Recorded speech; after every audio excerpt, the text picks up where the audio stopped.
오늘 요한복음 16장 1절로 15절까지 말씀 같이 읽도록 하겠습니다. 같이 읽습니다. 시작. 내가 이것을 너희에게 이르면 너희로 실족하지 않게 하려 함이니 사람들이 너희를 출교할 뿐 아니라 때가 이르면 무릇 너희를 죽이는 자가 생각하기를 이것이 하나님을 섬기는 일이라 하리라. 그들이 이런 일을 한 것은 아버지와 나를 알지 못함이라. 오직 너희에게 이 말을 한 것은 너희로 그 때를 당하면 내가 너희에게 말한 이것을 기억나게 하려 함이요 처음부터 이 말을 하지 아니한 것은 내가 너희와 함께 있었음이라. 지금 내가 나를 보내신 이에게로 가는데 너희 중에서 나더러 어디로 가는지 묻는 자가 없고 도리어 내가 이 말을 함으로 너희 마음에 근심이 가득하였도다. 그러나 내가 너희에게 실상을 말하노니 내가 떠나가는 것이 너희에게 유익이라. 내가 떠나가지 아니하면 보혜사가 너희에게로 오시지 아니할 것이요 가면 내가 그를 너희에게로 보내리니 그가 와서 죄에 대하여 의에 대하여 심에 대하여 세상을 책망하시리라. 죄에 대하여라 하면 그들이 나를 믿지 아니하며 의에 대하여라 하면 내가 아버지께로 가니 너희가 다시 나를 보지 못하며 심판에 대하여라 하면 이 세상 임금이 심판을 받았음이라. 내가 아직도 너희에게 이를 것이 많으나 지금은 너희가 감당하지 못하리라. 그러나 진리의 성령이 오시면 그가 너희를 모든 진리 가운데로 인도하시리니 그가 스스로 말하지 않고 오직 들은 것을 말하며 장래일을 너희에게 알리시리라. 그가 내 영광을 나타내리니 내 것을 가지고 너희에게 알리시겠습니다. 무릇 아버지께 있는 것은 다 내 것이라. 그러므로 내가 말하기를 그가 내 것을 가지고 너희에게 알리시리라 하였노라. 아멘. 예수님께서 지금 제자들에게 이제 내가 아버지께로 간다고 말씀하셨을 때 제자들의 낙심이나 상심은 이해할 법하지요. 그동안 늘 같이 주님을 정말 따라다녔습니다. 주님이 가는 곳마다 같이 가면서 주님이 행하시는 기적도 보았고 주님이 말씀하시는 것 때로는 귀 기울여 듣기도 했고 또 이해가 안 되는 것 따로 특별히 주님께서 가르쳐 주시면서 그동안 주님의 길을 간다는 것이 어떤 것인지를 쭉 지켜보았습니다. 그러나 어쩌면 3년의 세월은 너무 짧지 않겠습니까? 이제 뭐 주님을 알만도 하고 조금 친해지기도 하고 주님과 그런 친밀감이 생겨서 어쩌면 주님께 더 의존하는 마음도 생겼을 법한데 주님께서 갑자기 가신다고 하니 얼마나 그 마음 가운데 불안이 커졌겠습니까? 예수님께서 계속해서 근심하지 말라고 말씀하시지만은 여러분 근심이라는 게 우리가 해보지만 그렇게 쉽게 내 마음대로 물려쳐지지 않는 것이죠. 그래서 예수님께서 지금 제자들에게 너희들이 내가 가면 보혜사 성령님이 오신다는 얘기를 다시 해주시는 것입니다. 그럼 예수님께서 이제 때가 돼서 가셔야 한다고 말씀하십니다. 아니 가셔야 하는 것이 더 너희들에게 유익할 것이라고 말씀하십니다. 여러분 예수님께서 더 계신 것이 유익이지 어떻게 가는 것이 유익입니까? 우리의 인간적인 생각은 그렇습니다. 그러나 주님께서는 내가 가야 내가 이 땅에서 하는 일을 마치고 떠나야 아버지께로 돌아가야 아버지께 말씀드려서 성령님을 보내주실 수 있다는 것이죠. 그 예수님께서 정말 이 땅에서 하러 오신 사역의 목적이 분명히 드러나신 것이죠. 여기서 내가 제자들 12를 데리고 이 땅 가운데서 뭐 영원히 사는 게 인간의 소망이겠지만 그러나 예수님의 소망은 이제 내가 인간으로 온 이 육신의 제한, 시간과 공간 속에 제한되는 인간으로 오신 예수님이 아니라 이제 시간과 공간을 초월하는 그 예수님의 영, 성령님을 이 땅 가운데 보내주실 때 12제자를 넘어서서 이제 수많은 믿음의 제자들이 탄생할 것을 내다보고 계시기 때문에 주님은 돌아가시는 것이 이제 아버지께로 가시는 것이 기쁨 아니겠습니까? 비록 육신의 이별이 우리는 늘 서운하지만 우리는 때로 친숙한 사람들과도 헤어지는 아픔을 겪는 것이죠. 자녀를 왜 떠나보냅니까? 늘 같이 있으면 더 좋을 것 같지만 그러나 그 자녀가 떠나보내야 그래야 그 사람의 그 자녀들의 삶이 시작이 되고 온전히 독립시켜야 그 아이들의 가정이 시작이 되기 때문에 떠나보낼 때 확실히 떠나보내야 된다는 것입니다. 이제 목사가 되다 보니 할 수 없이 주례를 많이 이렇게 가끔 보게 됩니다만은 정말 제가 그 이렇게 부모들한테 당부하는 게 제발 좀 떠나보내세요. 떠나보내세요. 신랑 신부한테는 그렇게 말합니다. 전화도 아예 그냥 부모 전화는 지워버려라 그냥 당분간. 효도를 하지 말라는 게 아니죠. 부모를 알아야 효도도 되는 것이죠. 정말 살아봐야 자녀 낳아봐야 그렇게 확실히 떠나보내지 않으면 그 사람들의 가정이 탄생 안 하는 거예요. 그러니까 오늘날 가정이 서기도 전에 다 무너지는 것들이 사실 부모 책임이 큰 것이죠. 그냥 뭐 걸핏하면 상담받아주고 걸핏하면 도와주고 걸핏하면 뭐 돈으로 돈 좀 있으면 그 자녀를 돈으로 컨트롤하고 말이죠. 이 자녀 저 자녀 갈라놓고 그렇게 그 아이들을 어렵게 만드는 이유는 무엇입니까? 자녀들이 자립할 수 있는 시간을 놓치기 때문에 그런 어려운 일이 생기는 것이죠. 신앙도 마찬가지. 주님께서 우리가 자립하기를 원하시는 거예요. 아니 영원히 사실 자립이란 불가능한 거죠. 사실 신앙의 길이란 우리가 언제 우리 힘으로 서겠습니까? 그래서 예수님께서 확실한 보혜사, 지킬 보, 은혜로울 해자, 가르칠 사자 어떻게 이렇게도 번역을 했는지 모르겠어요. 헬라어는 파라클레토스인데 그냥 곁에 있는 사람이요. 영어로는 advocate 뭐 이렇게 변호사, 변호자 이렇게 번역을 했지만 성령님이 어떤 우리에게 이 저걸 해주시는지 그 보혜사라는 말 속에 분명하게 이렇게 드러나 있지 않습니까? 그분이 오시면 우리를 지켜주시는 분이고 우리가 까닭도 없이 계속 은혜를 이렇게 누리게 하실 것이고 또 우리가 갈 바를 알지 못할 때 뭘 놓고 기도할지도 모를 때 그분이 오시면 우리를 가르치신다는 것이죠. 그래서 저는 여러분들이 정말 보혜사 성령님이 오셔서 세상에서 배우는 것보다 그분께 배우는 게 훨씬 많게 되기를 바랍니다. 그분이 가르치시면 세상의 수준을 뛰어넘는 것을 가르쳐 주시지 않겠습니까? 그분이 어떻게 세상만도 못한 것을 가르치겠습니까? 어떻게 세상만도 못한 기준을 세우시겠습니까? 그분이 오셔야 비로소 이 땅 가운데 진정한 기준이 세워지게 될 것입니다. 그래서 오늘 그분이 오시면은 의에 대하여, 죄에 대하여, 심판에 대하여 드디어 바른 기준을 세우게 될 것이라고 말씀해 주시는 것이죠. 이걸 예수님께서 지금 왜 계속해서 말씀을 하시냐? 1절 2절 한 번 더 읽습니다. 시작. 내가 이것을 너희에게 이르면 너희로 실족하지 않게 하려 함이니 사람들이 너희를 출교할 뿐 아니라 때가 이르면 무릇 너희를 죽이는 자가 생각하기를 이것이 하나님을 섬기는 일이라 하리라. 지금 왜 내가 이런 말을 하느냐? 너희들이 실족하지 않게, 걸려서 넘어지지 않게, 믿음을 저버리지 않게, 예수님을 떠나지 않게 하도록 하겠다는 것입니다. 여러분 우리가 뭐 눈에 안 보이면 사실 마음에서도 멀어지지 않습니까? 3년간 따라다녀도 예수님이 누군지 잘 모르는데 예수님 눈앞에 사라지면 얼마나 쉽게 잊어버리겠어요. 그러나 그렇게 예수님을 잊어버리거나 떠나거나 배신하거나 돌아서지 않도록 하기 위해서 내가 이 말을 하는데 왜? 앞으로 곧 그런 일이 생긴다는 거예요. 그런 일이. 너희들이 출교당할 뿐만 아니라 그 당시 유대교에서 출교란 가장 무서운 사실 벌이죠. 더 이상 회당에 출입하지 못합니다. 여러분 그 뭐 유대 마을들이 옛날 마을들이 크겠어요? 그 다 그렇고 그런 자그마한 공동체 아니겠어요? 그 공동체에 모든 것들이 이 시나고그 회당 중심으로 일어나는데 회당에서 출교당한다.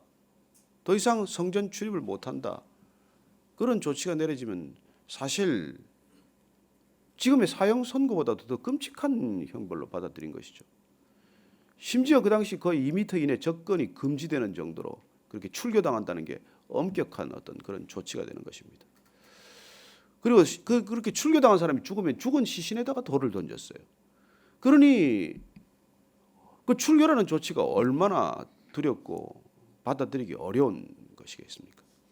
그러나 예수님께서는 너희들이 나를 따르면 그렇게 회당이라고 하는 그 거대한 종교 시스템에서 쫓겨나는 일이 있을 거라고 말씀하십니다. 그리고 심지어 하나님을 섬긴다는 이름으로 너희들을 죽이는 일도 있을 것이다. 정확히 말씀해 주고 계신 것이죠. 그리고 스데반은 돌로 맞아 죽었습니다. 그 돌로 치는 현장에 사울이라는 청년이 있지 않았습니까? 피가 튀는 거리에 돌을 던져 그 스데반을 죽이는 사람들의 옷을 맡아주는 지근 거리에서 그 죽음을 지켜본 사울이 무슨 생각이었을까요? 그들은 하나님께 저 사람을 제물로 드리는 것이 오히려 하나님을 섬기는 일이라고 생각을 했던 사람 아닙니까? 여러분 도대체 어떤 믿음일까요? 그렇게 사람들을 죽이기에 이르기까지 얼마나 큰 믿음이 있어야 그렇게 사람을 죽입니까? 여러분 십자군 전쟁은 얼마나 대단한 믿음이 있어야 그렇게 끔찍하게 학살합니까? 얼마나 죽였으면 터키에서는 지금도 그렇게 선교가 되지 않고 단 한 사람도 그 당시에 기독교로 개종한 것이 아니라 전부 다 무슬림으로 이렇게 귀의할 만큼 끔찍한 박해와 살해를 했을 거예요. 그게 다 하나님의 이름으로 십자가의 이름으로 행해진 일들 아닙니까? 여러분 유대인 학살들을 한 사람들이 그 논리를 만든 사람들이 그리스도인들이 없었습니까? 아니요. 나치 휘하에 많은 목사들이 있었습니다. 수많은 그리스도인들이 사실 유대인 학살에 동참했어요. 교황청은 어땠습니까? 그래 모든 것들이 하나님의 이름으로 믿음의 행동으로 다 이루어진 것이죠. 정말 믿음이란 무서운 일입니다. 해로운 믿음이란 정말 무서운 일이에요. 그 믿음 안 가졌으면 그렇게까지 독해지지는 않았을 텐데, 그 믿음이 없다면 그렇게까지 사람이 끔찍해지지는 않았을 텐데 어떻게 그런 일들이 있습니까? 도스토옙스키의 죄와 불은 보면 라스콜리니코프라는 청년이 믿음으로 전장포 노파를 살해하지 않습니까? 저런 인간은 없어져야 된다는 것도 믿음이에요. 놀랍게도 그 믿음이 회심하는데 어느 성직자도 그 믿음을 회심시키지 않았습니다. 어쩌면 그 정말 세상에 주목받지 못하는 한 여인의 믿음에 의해서 돌아오듯이 오늘도 거대한 종교가 사람을 회심시키는 게 아니에요. 평생 그 종교 안에 있어도 해로운 믿음에 점점 익숙해져서 어쩌면 끔찍한 믿음의 얼굴을 해가게 될 수는 있겠지만 진정한 회심은 말씀으로 인해서 예수님께서 보내주신다는 성령님 오셔야 비로소 진정한 회심이 가능한 것이죠. 그래서 진정한 회심이 없이 회개 없이 그야말로 이렇게 민낯으로 살아가는 종교인들이 그 시대나 지금이나 끔찍한 믿음의 형태로 사람들을 박해하는 것이죠. 오늘날도 종교적 믿음을 가진 사람들이 얼마나 끔찍한 일을 저지릅니까? 그런데 그 일들이 왜 일어납니까? 예수님께서 딱 한마디로 분명하게 말씀해 주시죠. 3절 말씀 다시 읽습니다. 시작. 그들이 이런 일을 한 것은 아버지와 나를 알지 못함이라. 예. 왜 하나님의 이름으로 저렇게 끔찍한 일을 자행할 수 있느냐면 하나님을 몰라서 그렇다는 거예요. 예수님을 몰라서 그렇다는 것입니다. 참 어이없는 일이죠. 그 사람들이 하나님을 모른다는 걸 그 자신은 어떻게 알겠습니까? 무슨 일이 이렇게 일어나고 있는 것입니까? 눈에 뭐가 쓰이고 눈에 뭐가 덮여있는 이런 일들이 일어날 거예요.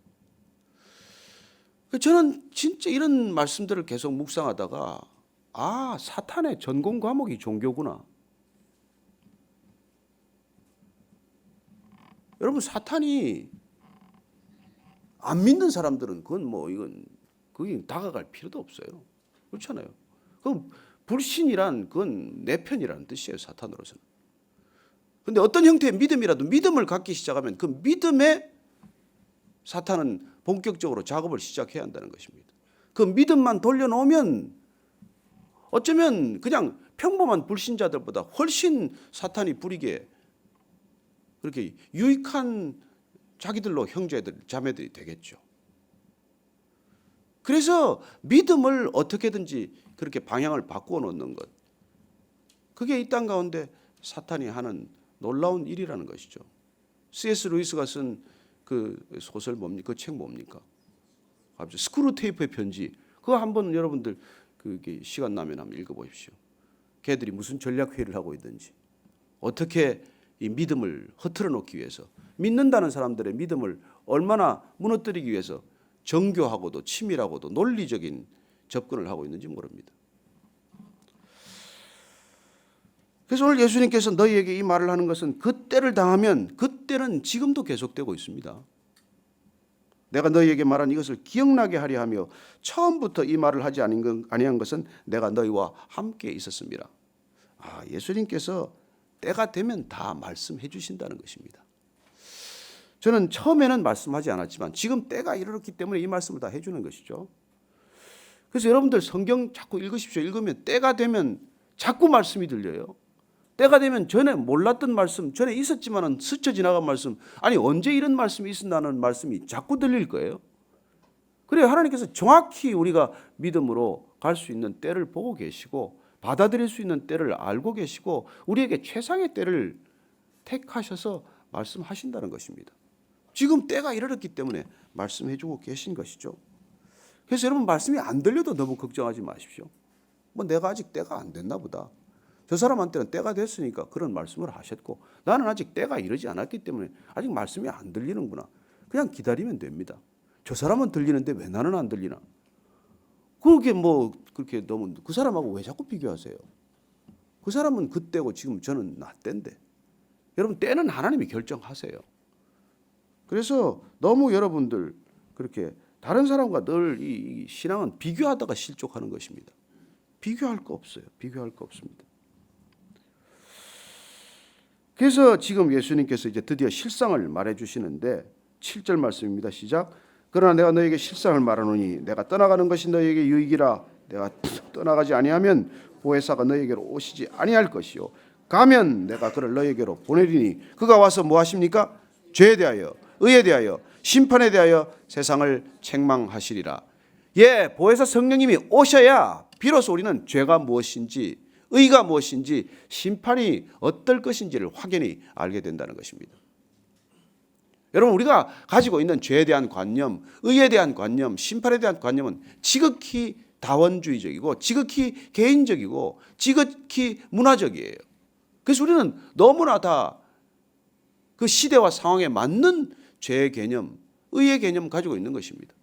간통죄가 이제 죄 아니라면서요. 여러분 간통죄 때문에 얼마나 그래도 이 사회가 그래도 무슨 그 기준을 지켜왔는데 이제 간통죄는 죄가 아니다. 이게 얼마나 여러분 놀라운 이렇게 변화입니까? 그리고 한마디로 죄는 시대가 결정하는 것입니까? 문화가 결정하는 것입니까? 사람들의 생각과 다수의 습관이 결정하는 것입니까? 우리는 이런 시대를 살고 있다는 것이죠.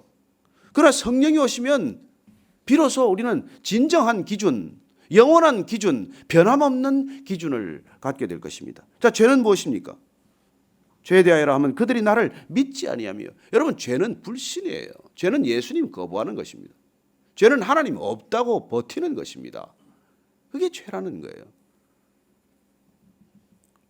하나님 없기 때문에 아무 여자나 그렇게 찝쩍거리고 그러는 것이지. 어떻게 하나님 내 앞에 계신데 그렇게 아내 앞에 있는데 아내 눈앞에 두고도 우리가 그런 일을 합니까? 그래 우리가 없다고 하기 때문에 가서 자꾸 불륜을 저지르는 거 아니겠어요? 내 눈앞에 없기 때문에 자꾸 가서 그러듯이 죄란 그런 거예요. 내 눈앞에 없다고 생각하는 것 자체가 죄라는 것입니다. 하나님이 어딨냐? 보여봐라. 내 눈앞에 없는데 하나님 한번 내가 보여봐라. 이게 죄라는 거예요. 예수님이 떠났는데 어디 지금 살아계신 예수님이라고 말하냐? 이렇게 말하는 게 죄라는 것입니다. 의는 무엇입니까? 내가 아버지께로 가니 너희가 나를 다시 보지 못하며. 의로움이란 예수님이 다녀가셨다는 것입니다. 육신으로 이 땅에 머물러셨다는 것입니다. 그분 때문에 의로움이 드디어 기준 세워진 것입니다. 저는 이 부분에 전적으로 동의합니다. 예수님께서 이 땅에 오시지 않았더라면 우리는 진정한 의의 기준을 갖지 못합니다. 율법을 의로 삼았겠죠. 그래서 그렇게 유대교가 끝까지 지탱하고 있는 버팀목 아니겠습니까? 그러나 이 땅에 예수님이 오심으로써 의로움이란 무엇인가가 드러난 것입니다. 심판이란 무엇입니까? 이 세상 임금이 심판을 받았다고 말합니다. 그래야 심판은 십자가로 인해서 드디어 심판은 이루어진 것입니다. 여러분, 이 땅에 예수님이 오셔서 예수님의 사명을 완수하셨다, 모든 일을 다 이루셨다라는 것은 심판되었다라는 뜻이에요.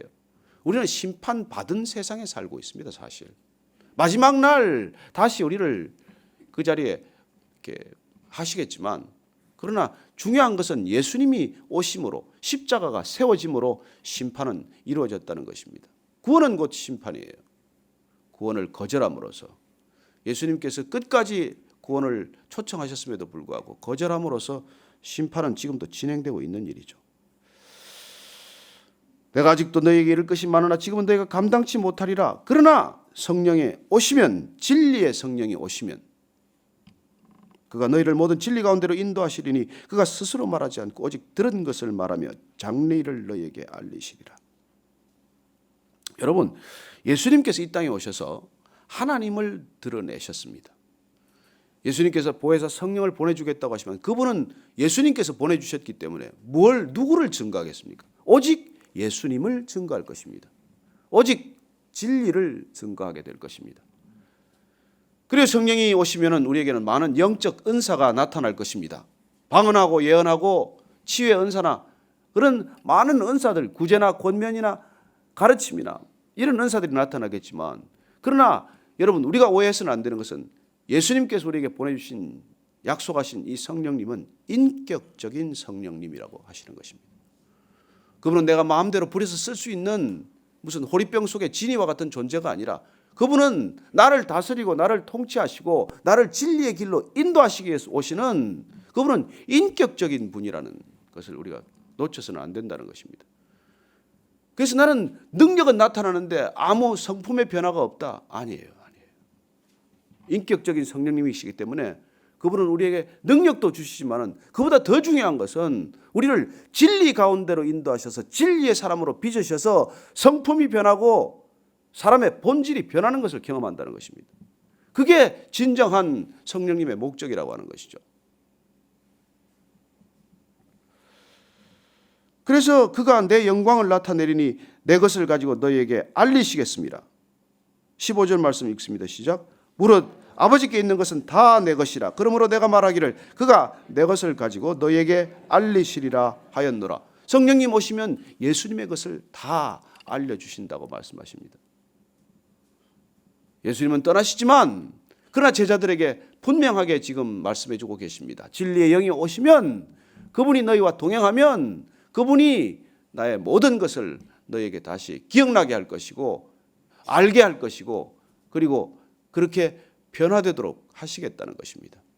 저는 오늘 여러분들이 진리의 영이신 그분 성령님을 사모하시고 그분 나와 함께 하시는 것 기억하신다면 여러분들이 날마다 그분 음성에 귀를 기울이게 되고 그분이 자꾸 생각나게 될 거예요. 제가 이상한 일이죠. 나준석 목사님이 시드니에 있을 때는 그렇게 생각이 안 났는데 그냥 여기 서울 와 있다 라는 전화 한 통 받고 나서 자꾸 생각이 나는 거예요. 무슨 변화입니까? 가까이 와 있다는 거예요. 가까이 와 있을수록 생각하게 되어 있습니다. 여러분, 사랑하는 사람이란 가까이 있는 사람이기 때문에 끊임없이 생각하게 되는 거 아니에요? 하루 종일도 생각하지 않습니까? 그런 경험이 없구나. 이게 안 됩니다. 여러분, 사랑하셔야 합니다. 사랑하면 하루 종일 생각합니다. 여러분이 예수님을 사랑하시면 진리의 영이신 그분께서 하루 종일 예수님을 생각나게 하시고 그분이 기억되게 하시고 말씀이 내 안에 살아 움직이게 하십니다. 그분이 진리의 영이십니다. 성령님 오늘도 사모하게 되시기를 바라고, 성령님 내 안에 계심을 믿으시기 바랍니다. 가까이 있으면 생각납니다. 내 안에 계신다고 믿으면, 내 안에 가까이 계심을 알면, 그러면 여러분들이 성령님을 자꾸 찾고 의지하고 그분이 말하게 하시는 바를 따라 말하게 될 것입니다. 같이 오늘 성령님을 사모하면서 그분에 감사하면서 그분을 다시, 여러분들이 내가 성령님 지금 오셨는지 안 오셨는지 모르겠습니다. 아니요, 오셨습니다. 진리의 영 오셨습니다. 이 아침에 여러분들 바람같이 불같이 오신 성령님 경험하게 되시길 바랍니다. 같이 한번 성령님 사모하시면서 기억하게 되시길 바랍니다. 성령님 이 아침에 오시옵소서. 성령님 오늘 이 아침에 이 성전 가득한 성령님 임재를 저희들 경험하게 하여 주옵소서. 마가의 다락방에 임했던 것처럼 바람처럼 불처럼 오셔서 저희들을 사로잡아 진리의 사람으로 빚어가 주시옵고 성령의 사람으로 저희들 날마다 주님께 인침받게 하옵시고, 성령님 사모합니다. 저희들 주님께로 인도하여 주옵소서. 나에게로 돌아가는, 끊임없이 나의 죄성 가운데로 돌아가는 저를 빚으시고, 날마다 의에 대하여, 진리에 대하여, 하나님 죄에 대하여, 심판에 대하여 기억나게 하여 주옵소서. 성령님, 이 아침에 우리 각 사람 만져주시옵소서. 온 성전 가득한 주의 임재를 보게 하여 주옵소서. 거룩한 주의 영광을 보게 하여 주옵소서. 주님 사랑합니다. 사랑합니다. 성령님, 이 아침에 저희들 각 사람에게 임하여 주옵소서. 마가의 다락방에 임했던 것처럼 바람처럼 불처럼 임하여 주옵소서. 불의 혀같이 갈라진 것처럼 임하여서 저희들 헛된 생각들을 태워 주옵소서. 성령님, 이 아침에 각 사람 만져주시고, 치유의 영으로 오셔서 주님 상처가 치유되게 하시고, 만지시는 영으로 오셔서 하나님 아픈 것들 환보가 낫게 하여 주옵소서. 각 사람 오늘 사모하며 기도할 때 주님 말씀이 깨달아지게 하시고, 진리의 영으로 오셔서 저희들 진리로 빚어주시고, 날마다 주님 저희 죄의 속성으로 돌아가고자 하는 저희들 빚으셔서 진리의 길 힘있게 걷게 하여 주옵소서. 하나님, 그리하여 저희들 실족하지 않게 하시고, 세상들이 저희들을 출교할지라도, 세상이 저희들을 죽인다고 할지라도 두려워하지 않고 담대히 주님 이 세상과 맞서 이기는 저희들 되게 하여 주옵소서.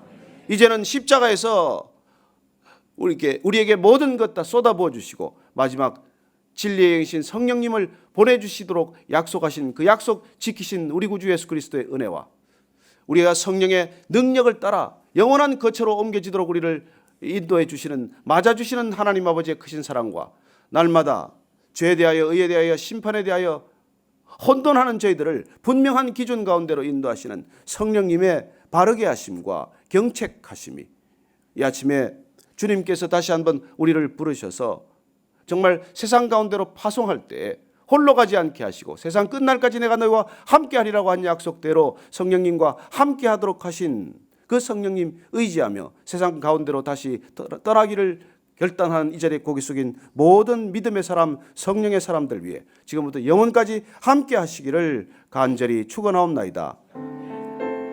아멘.